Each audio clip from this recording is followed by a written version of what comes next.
નમસ્કાર દર્શક મિત્રો, ટીવી18 ન્યૂઝમાં આપનું સ્વાગત છે।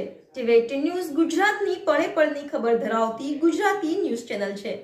હવે જોઈએ મુખ્ય સમાચાર। રિક્ષામાંથી 2.72 લાખના વિદેશી દારૂ સાથે 2 શખ્સ ઝડપાયા। એક અમદાવાદનો, બીજો પાટણના સરસ્વતીનો।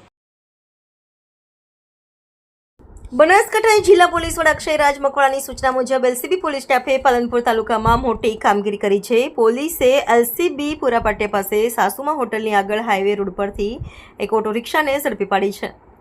રિક્ષા નંબર GJ38WA5755 માંથી 232 બોટલ વિદેશી દારૂ મળી આવી છે। આ દારૂની કિંમત 2.72 લાખ રૂપિયા છે। પોલીસે રિક્ષા સહિત કુલ 4.32 લાખનો મુદ્દામાલ જપ્ત કર્યો છે। પોલીસે આ કેસમાં 2 આરોપીઓની ધરપકડ કરી છે। પકડાયેલા આરોપીઓમાં અમદાવાદના ગોમતીપુરના જય જશવંતકુમાર રાવળ અને પાટણ જિલ્લાના સરસ્વતી તાલુકાના વમૈયા ગામના શક્તિસિંહ શિવાજી ઠાકોરનો સમાવેશ થાય છે। આરોપીઓએ વગર પાસ પરમિટે દારૂની હેરાફેરી કરી હતી। તેઓએ રિક્ષામાં દારૂ સંતાડીને ગુજરાતમાં ઘુસાડવાનો પ્રયાસ કર્યો હતો। પોલીસે બંને આરોપીઓ વિરુદ્ધ પાલનપુર તાલુકા પોલીસ સ્ટેશનમાં કાયદેસરની કાર્યવાહી શરૂ કરી છે। ટીવી18 ન્યૂઝ ગુજરાતી, બનાસકાંઠા।